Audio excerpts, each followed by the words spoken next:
Jonathan Hickman के fantastic four में अब तक हमने देखा कि किस तरह से सबसे पहली बार हमें काउंसिल ऑफ रीड्स इंट्रोड्यूस करवाया गया, जहां पे अलग अलग यूनिवर्सेस के रीड जो हैं वो एक साथ मिलकर काउंसिल के अंदर काम कर रहे थे। और उसी के बाद हमने देखा कि जब हमारा वो स्टोरी आर्क खत्म हुआ तो हमने एक न्यू वर्ल्ड की स्टोरी देखी, जो कि वो एक ऑल्टरनेट पैरेलल अर्थ बनाई गई थी ताकि सारे के सारे ह्यूमंस को फ्यूचर के अंदर सेव करके रखा जा सके। उसके बाद हमने अपने लास्ट एपिसोड के अंदर ये देखा था कि किस तरह से फ्यूचर फ्रैंकलिन रिचर्ड आता है और हमारे वाले फ्रैंकलिन रिचर्ड की पावर्स को दोबारा से जगा देता है, और इसी के बाद से उसको अपनी सारी की सारी पावर्स दोबारा से मिल चुकी हैं। तो अब आगे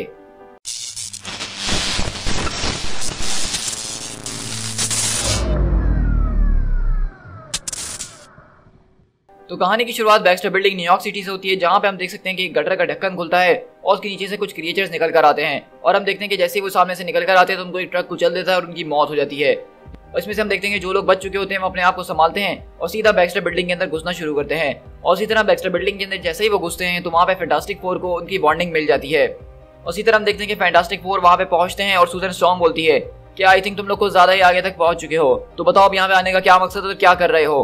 तो वहीं से हम देखते हैं कि वहाँ पे वो आदमी आके घुटनों पे बैठ जाते हैं और कहते हैं फैंटास्टिक नंबर 4, हम आपके पास एक मैसेज लेकर आए हैं मोल मैन की तरफ से। तो नथिंग बोलता है तो इतनी इंतजार क्यों कर रहे हो, जल्दी से अपने मुंह से निकालो इससे पहले कि मैं तुम्हारी खोपड़ी अलग कर दूं। मिस्टर फैंटास्टिक बोलते हैं कि वेल क्या मैसेज तुम लेकर आए हो यहाँ पे। तो वहीं से वो कहता है कि प्लीज आप लॉबी को क्लियर कर दीजिए। और अगली बार हम देखते हैं कि लॉबी के अंदर अचानक जमीन फटती है और वहां से कोई चीज निकल कर आती है, जिसमें हम देखते हैं खतरनाक किस्म का बड़ा मॉन्स्टर होता है, और ये दरअसल मोल मैन का ही मॉन्स्टर है। अब अगर आपको मॉल मैन के बारे में नहीं पता तो मैं थोड़ा सा बताना चलूं कि ये फैंटास्टिक फोर का एक बहुत ही पुराना ओल्ड स्कूल विलन है। इसको हम ऑलरेडी अपने चैनल के ऊपर माइटी एवेंजर्स की सीरीज के अंदर देख चुके हैं, जब ये पूरा का पूरा अटैक करता है। तो बेसिकली मोल मैन की एक आर्मी होती है छोटे मोटे बग्स जैसी और अलग अलग मॉन्स्टर जो कि जमीन के नीचे रहते हैं।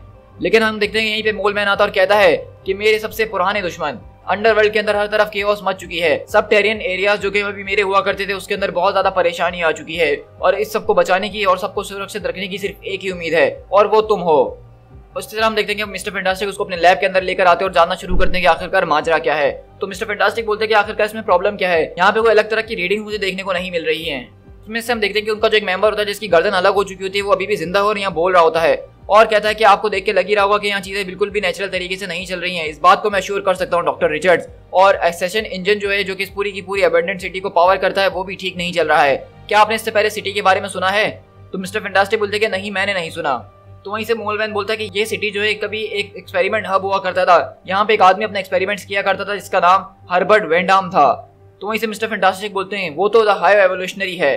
तो वहीं से मोल मैन दरअसल बताता है कि उसने दरअसल एक तरह का डार्विन बबल बनाया जिसके अंदर वो दुनिया भर की नजरों से दूर था और अपने साइंस एक्सपेरिमेंट्स वगैरह करने लग गया था। उसने सारे के सारे एक्सपेरिमेंट्स को बहुत ही ज्यादा क्लोज एनवायरनमेंट के अंदर रखा था जैसा वो हमेशा चाहता ही था। उसने एवोल्यूशनरी साइंस की हर एक लिमिट्स को जो है वो पुश कर दिया था।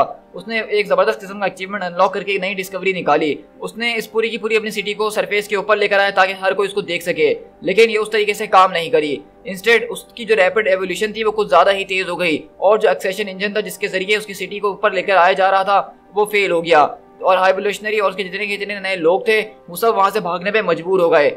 वो इतने ज्यादा फेल हो चुके थे कि उन्होंने अपनी उस मशीन को डीएक्टिवेट भी नहीं करा और उसको वहां पे ऐसे ही छोड़ के चले गए थे।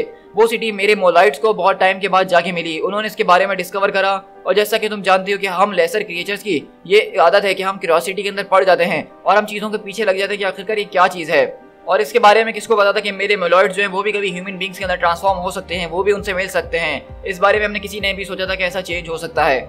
और इसी तरह मोल मैन बताता है कि हाई एवोल्यूशनरी अपनी सिटी के अंदर उन अलग अलग लोगों के ऊपर एक्सपेरिमेंट करा, उन जानवरों के ऊपर एक्सपेरिमेंट करके उनको एवोल्यूशन के ऐसे स्टेज पे पहुंचा दिया कि वो एक सुपर ह्यूमन इंटेलिजेंट लेवल पे पहुंच चुके थे। तो वहीं से मिस्टर फैंटास्टिक बोलते कि फैसिनेटिंग, इसका मतलब ये है कि तुम वहां उस सिटी से होकर आए हो, इसी वजह से तुम बोल पा रहे हो, तो क्या तुम्हारा ये चेंज परमानेंट है? क्योंकि दरअसल ये मोलाइट जो होते हैं जो कि मोल मैन के सारे कीड़े पकौड़े हैं ये कुछ बोल नहीं सकते हैं, लेकिन जब से ये उस सिटी के अंदर से होकर आए जो कि इन्होंने डिस्कवर करी हाई एवोल्यूशनरी की, तब से इनके अंदर चेंजेस आ गई हैं। तो कहता है कि हाँ मेरे जैसे जो मेरे साथ उस सिटी के अंदर पैदा हुए थे हम लोग जैसे ही हैं और हम लोग बोल वगैरह सकते हैं, लेकिन हमें उस सिटी से जो है बाहर निकाल दिया गया था क्योंकि उनको लगता था कि हम वहाँ के नहीं हैं। तो वहीं से हम देखते हैं कि फ्रैंकलिन और विलियरी आते हैं, उसको एक जार के अंदर उसके सर को रख देते हैं, और फ्रैंकलिन बोलता है कि इट्स ओके मिस्टर हेड, अगर आपको किसी भी चीज़ की जरूरत है तो आप हमारे साथ यहाँ पे रह सकते हैं।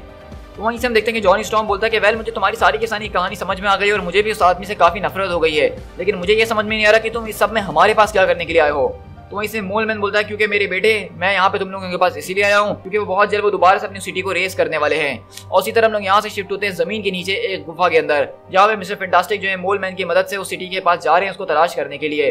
इस तरह हम देखते हैं कि जब वो लोग वहाँ पे आगे की तरफ जा रहे होते हैं ट्रेवल करते हुए, तो अचानक उनको जमीन के अंदर जो है गैलेक्टस की मरी हुई बॉडी मिलती है। और हम देखते हैं कि मिस्टर फैंटास्टिक बताते हैं, हाँ ये वही जगह है जहाँ पे मैंने गैलेक्टस की बॉडी को दफनाया था, जो कि फ्यूचर गैलेक्टस है। ये मेरे ख्याल से अंडरवर्ल्ड की एक आखिरी हद है, इससे आगे अंडरवर्ल्ड मौजूद नहीं था, तो इसलिए मैंने गैलेक्टस को यही दफनाया था। तो आपको यहाँ पे थोड़ी सी कंफ्यूजन बिल्कुल हो रही होगी और देख के हैरानी भी हो रही होगी कि गैलेक्टस जमीन के अंदर दफना हुआ है और मिस्टर फैंटास्टिक ने उसको दफनाया है, ये सब कैसे हुआ। तो जैसा कि आपको याद होगा कि मैंने अपने पिछले एपिसोड्स के अंदर बताया था कि न्यू वर्ल्ड जो था उसको बनाने के पीछे जो सारी की सारी सक्सेस थी वो गैलेक्टस की वजह से ही थी, कि उस यूनिवर्स का जो गैलेक्टस था उसकी पावर्स को कंज्यूम करके उन लोगों ने एक नई वर्ल्ड बनाया था और उसको मार दिया गया था। तो बेसिकली जब वो गैलेक्टस मरा तो वो वहां पे गिरने के बजाय पास्ट के अंदर गिर गया। ये एक तरह का टाइम लूप, आप टाइम पैराडॉक्स कह सकते हैं, जो कि थोड़ा समझना मुश्किल है, लेकिन बेसिकली ये फ्यूचर का गैलेक्टस है जो कि आगे जाके कभी मरेगा। लेकिन बेसिकली ये मिस्टर फैंटास्टिक को मिलती है गैलेक्टस की बॉडी, तो वो इसको जमीन के अंदर छुपा देते हैं ताकि उसको कोई देख ना सके, क्योंकि ऑब्वियसली अगर कोई गैलेक्टस को मरा हुआ देखेगा, उसकी बॉडी सड़ रही है, तो पूरी पूरी सुपर हीरो कम्युनिटी और सुपर विलन्स जो है इससे अपना फायदा हासिल करने के लिए कुछ भी कर सकते हैं। तो इसी तरह हम देखते हैं यहाँ से मिस्टर फैंटास्टिक मोलमैन के साथ और आगे की तरफ बढ़ते हैं ज्यादा डीप के अंदर, और वहीं से मोलमैन बोलता है कि ये कितना ज्यादा खूबसूरत है ना। तो वहीं से बैन ग्रिम बोलता है कि ये इतना भी बुरा नहीं है, लेकिन यहाँ पे ये चीज नहीं है जिसके ऊपर मेरी पूरी अटेंशन है। तो वहीं से मोलमैन बोलता है, क्या तुम्हें कोई चीज परेशान कर रही है ग्रिम? तो कहता है कि नहीं, कोई भी चीज नहीं, मैं तो बस यहाँ पे इस बात का इंतजार कर रहा हूँ कि तुम कब अपने असली रंग दिखाओगे हमारे सामने, और फिर मैं तुम्हारी शामत बुलाऊंगा। तो वहीं से मोलमैन बोलता है, अच्छा, तुम्हें अभी भी लग रहा है कि मैं अपने पुराने तरीके इस्तेमाल करूंगा और अभी भी मैं बदला नहीं हूँ। तो वहीं से द थिंग बोलता है, तो तुम मुझे ये बता रहे हो या तुम मुझसे पूछ रहे हो पाल? अब मुझे सोसाइटी को डिस्ट्रॉय करने का बिल्कुल भी शौक नहीं है ग्रिम। अब मुझे सरफेस वालों के बारे में कोई परवाह ही नहीं है कि वो उनको जो करना है वो करें, लेकिन इस जगह की तरफ देखो, आखिरकार ये जगह क्या बन चुकी है, the fall of man and the end of the world. मुझे बस मेरा किंगडम वापसी चाहिए और मैं चाहता हूँ कि उसके ऊपर मैं हमेशा से राज करूँ जैसा मैं करता ही आया हूँ। तो वहीं से द थिंग बोलता है कि तुम्हारा कहने का मकसद ये है कि तुम चाहते हो कि मोलाइट्स को उन सिटी के अंदर जाने से रोका जा सके ताकि वो तुम्हारी गुलामी से आजाद हो सकें। क्या मैं सही कह रहा हूँ? तो वहीं से मोलमैन बोलता है कि कुछ क्रिएचर्स का पैदा होने का मकसद ये होता है कि उनसे काम लिया जाए और हम उसको बदल नहीं सकते हैं। तो वहीं से द थिंग बोलता है, लेकिन हर किसी को मॉन्स्टर बनने की जरूरत नहीं है जो कि वो नहीं बनना चाहता है। तो वहीं से मोलमैन बोलता है कि तुम आखिरकार इन मोलाइट्स के बारे में जानते ही क्या हो? तो वहीं से मोलमैन बोलता है, क्या तुम इस बारे में जानते हो कि इस सिटी के जो मोलाइट्स हैं उन्होंने रिप्रोड्यूस करने से रिफ्यूज कर दिया है।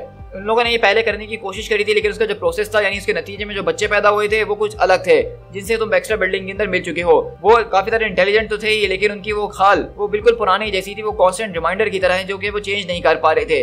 तो इसलिए उन्होंने और बच्चे पैदा करने बंद कर दिए हैं, और अब वो जो है अपनी पॉपुलेशन से एक ही तरीके से बढ़ा रहे हैं, वो भी इस तरह से कि मेरे दुनिया के जो लोग हैं उनको अपने पास बुला के उनकी पावर्स को एब्जॉर्ब करके उनको अपने जैसा बना रहे हैं। और तुम जानते हो कि जो बच्चे पैदा हुए थे उन्होंने उनके साथ क्या करा? उन्होंने उनको जो है शहर के नीचे अकेला छोड़ दिया है। उन्होंने वहां उनको अकेला छोड़ दिया कि वो सरवाइव कर ले अकेले, और अगर ना कर सके तो कुछ दिनों के अंदर वो वैसे ही मर जाएंगे। तो बताओ कि तुम्हारी नजर में क्या बेहतर है, वो सिंपल क्रिएचर जिनको कम्युनिटी के बारे में कुछ भी नहीं पता है और अपनी फैमिली और कंफर्ट का ख्याल रखते हैं, या फिर वो इंडिविजुअल जो कि काफी ज्यादा इंटेलिजेंट हो चुके हैं, लेकिन वो इतने ज्यादा इंटेलिजेंट हो चुके हैं कि उन्होंने अपने पर्सनल गेन के लिए अपनी फैमिली अपनों को ही छोड़ दिया है। तो वहीं से बैन बोलता है, अच्छा तो ऐसी बात है, आखिरकार हम यहाँ रुक क्यों गए हैं?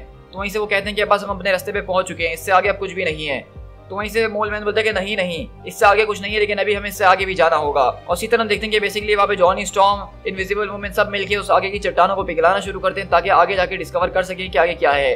और इसी तरह हम देखते हैं कि वहाँ पे हम लोग सीधा पहुंचते हैं उस सिटी के अंदर जो कि यहाँ पे जमीन के अंदर छुपी हुई है। तो ये दरअसल एक सिटी है जो कि हाई एवोल्यूशनरी ने बनाई थी, और high evolutionary basically Marvel comics के अंदर एक ऐसा विलन है जो कि जेनेटिक्स के ऊपर काफी सारे एक्सपेरिमेंट्स वगैरह करता है। और इसी तरह हम देखते हैं कि वो लोग यहाँ से निकलते हैं बेसिकली सिटी के अंदर, और वो बताता है मोलमैन कि बेसिकली जो तुम्हें समंदर नजर आ रहा है उसके नीचे भी एक और सिटी मौजूद है, लेकिन हमारी फाइनल डेस्टिनेशन यहाँ है जहाँ हमें जाना है, ठीक हमारे सामने, the gates of the abandoned city of high evolutionary. और इसी तरह हम देखते हैं कि वहाँ पे सिटी का गेट हमें नजर आता है जिसके बाहर हाई एवोल्यूशनरी के बड़े बड़े जो स्टैचूज खड़े हुए होते हैं। तो वहीं से वो बोलते लगता है कि हमें काफी ज्यादा देर हो चुकी है, ये सिटी तो ऑलरेडी राइज होना शुरू हो चुकी है। तो वहीं से सूजन बोलती है कि हमें कुछ ना कुछ करना होगा, वरना सारी की सारी चीजें ऐसे ही कोलैप्स कर जाएंगी। इस तरह हम देखते हैं कि बैन यहाँ से निकल रहा होता है, तो रीडी चैट पूछते हैं कि तुम कहाँ जा रहे हो अब? तो बैन बोलता है कि तुम लोग यहीं पे रहना जब तक रह सको, मुझे कुछ ना कुछ तो करना होगा, मैं ऐसे बैठा नहीं रह सकता हूँ। और इस तरह हम देखते हैं कि बैन वहाँ पे जाता है बेसिकली उनके लीडर के पास, और अचानक हम देखते हैं कि जब वहाँ बैन पहुंचता है तो उसका पूरा का पूरा अपीयरेंस चेंज हो जाता है, और कहता है कि ये मेरे साथ क्या हो रहा है? तो वो आदमी कहता है ये सिटी सबको बदल के रख देती है। तो वहीं से द थिंग बोलता है कि वो बच्चे कहाँ हैं जिनको तुम लोगों ने कैद करके रखा हुआ है? तो हम देखते हैं कि उनका जो लीडर होता है जो कि एक मोलाइड ही हुआ करता था, लेकिन सिटी के आने के बाद वो ह्यूमन की तरह लगने लगा है, उसकी इंटेलिजेंस बढ़ चुकी है, और वो कहता है कि हम अपने जानवरों को अपने पिंजरे के अंदर रखते हैं या फिर इस सिटी से बाहर। और इसी तरह हम देखते हैं कि वहाँ से बैन आगे की तरफ बढ़ता है उसको ये पूछते हुए, उसको तलाश करने के लिए उन बच्चों को कि उसको कहाँ छुपा रखा है। और अगले पल हम देखते हैं कि वहाँ पे हम देखते हैं कि बैन उन बच्चों तक पहुँच जाता है और पूछता है कि बाकी सब कहाँ हैं। वहीं से हम देखते हैं कि यहाँ पे 3 बच्चे होते हैं बेसिकली, और वो कहते हैं कि बस अब हम लोग यहाँ पे इतने ही बचे हैं। तो हम देखते हैं कि बैन उनको आज़ाद कराता है और कहता है कि चलो मैं तुम्हें यहाँ से बाहर लेके जा रहा हूँ। और उसी तरह हम देखते हैं कि वो लोग बेसिकली बैन जो है अपनी शिप के अंदर आता है और उन बच्चों को इस शिप के अंदर ले आता है और कहती है सूजन के बैन आखिरकार तुम्हारे साथ ये क्या हुआ है। तो बैन बोलता है कि सबके बारे में हम बाद में चिंता करेंगे, अभी तुम बच्चों को संभालो। रीड चलो हमें आगे जाना होगा। तो वहीं से जॉनी बोलता है कि आखिरकार अब हम यहाँ से कहाँ जाने वाले हैं, ये तो वर्ल्ड को चीरते हुए ऊपर की तरफ निकलने वाले हैं। ओ जरा रीड सामने की तरफ देखो। तो वहीं से मिस्टर फैंटास्टिक बोलते हैं कि मे बी तुम्हें हमें शील्ड करने की जरूरत पड़ने वाली है। और अगली बार हम देखते हैं कि वो लोग बेसिकली यहाँ से जमीन फाड़ के वापसी ऊपर सरफेस के ऊपर आते हैं और सूजन बोलती है कि मोलमैन तो यहाँ से भाग गया, वो वापसी जो है अपने किंगडम को बचाने के लिए चले गए, जो कुछ भी उसका बचा कुचा है। आई एम श्योर कि उसका इस वक्त कोई गंदा इरादा नहीं होगा ये, लेकिन ये काफी ज्यादा अमेजिंग है। हमें लग रहा था कि जब ये सिटी राइज होकर अर्थ के ऊपर आएगी तो सब कुछ बर्बाद कर देगी, लेकिन इसके स्ट्रक्चर को बहुत ज्यादा जबरदस्त तरीके से डिजाइन किया गया है। इसने उल्टा उस सारे के सारे डिस्ट्रक्शन को अपने सिटी के जो है स्ट्रक्चर के फाउंडेशन में लगा दिया है और ये एक सॉलिड सिटी की तरह जो है राइज कर रही है। तो सूजन बोलती तो फिर अब इसके बाद क्या होगा आगे। कहता कि अब मैं कुछ कह नहीं सकता हूँ, जब ये सिटी सामने आएगी तो लोगों के दिलों में डर तो फैलेगा ही, पॉलिटिक्स इसमें इन्वॉल्व जरूर होगी, इसमें मुझे कोई शक नहीं है। रिगार्डलेस जो भी हो ये यहाँ पे रुकने वाले हैं। तो वहीं सब देखते कि बैन और जॉनी आपस में डिस्कस कर रहे होते हैं कि ये क्या हो गया। तो बैन बताता है कि परवाह करने की जरूरत नहीं है, रीड ने कहा है तकरीबन 1 घंटे के अंदर इसका असर खत्म हो जाएगा। लेकिन वहीं से जॉनी बोलता है अरे सीरियसली मुझे नहीं लगता कि तुम्हें इस लुक को जाना चाहिए, तुम काफी बंदर टाइप के लग रहे हो और तुम्हारे ऊपर ये रोल सूट भी कर रहा है। तो वहीं से नथिंग बोलता है कि अपना मुंह बंद करके रखो। तो वहीं से सूजन बोलती है क्या तुमने बच्चों को सेटल कर दिया है। तो बैन बोलता है कि हाँ, लेकिन उन बच्चों के अंदर कुछ अलग सी बात है। तो रीड टीचर बोलते हैं कि हाँ वो बिल्कुल अलग ही होंगे क्योंकि वो भी उस सिटी के अंदर ही पैदा हुए हैं, उनके पास बहुत हाई लेवल इंटेलिजेंस मौजूद है बैन। तो वहीं से सूजन बोलती है अच्छा, और हमें कैसे पता चलेगा कि उनके इंटेंशंस क्या हैं। तो जॉनी बोलता है कि वेल इस बारे में हमें परवाह करने की क्या जरूरत है, चाहे वो कितने भी इंटेलिजेंस हो, लेकिन हमसे ज्यादा तो इंटेलिजेंट नहीं हो सकते ना, और अगर उनका कभी मूड बिगड़ा भी तो हम उनको संभाल ही लेंगे। रीड टीचर बोलते हैं कि हाँ तुम्हारी बात तो ठीक है, लेकिन एक ऐसी सिटी जो कि अर्थ के नीचे से निकल रही है और उसको ऐसे सुपर जीनियस डिवॉल्व मॉन्स्टर्स चला रहे हैं, ऐसी चीजें हमें हर रोज देखने को नहीं मिलती हैं। और अगले पल बैन बोलता है कि हाँ ये तो तुम कह रहे हो, वाकई में ये कोई चीज नजर आ रही है। और अगले पल हम देखते हैं कि वो जो पूरी की पूरी सिटी होती है अब वो बेसिकली सरफेस के ऊपर आ चुकी है। और एक तरह से आपको याद होगा कि हमें लास्ट एपिसोड में बताया गया था विलेरिया को कि कुछ 4 सिटीज आने वाली है जिनके बीच में बैटल होगी। तो बेसिकली वो सारी की सारी चीजें जो हमें लास्ट एपिसोड में बताई थी वो आहिस्ता आहिस्ता करके एक एक करके हमें यहाँ पे बताने जाने वाली हैं। अब उसमें से पहली जो बात थी जिसमें से बताया गया था कि 4 सिटीज एक होने वाली है, तो उसमें से पहली सिटी हमारे सामने आ चुकी है। अब हम आगे के एपिसोड्स में अगली वो 3 सिटीज और देखने वाले कि वो कौन कौन सी होने वाली है। To be continued.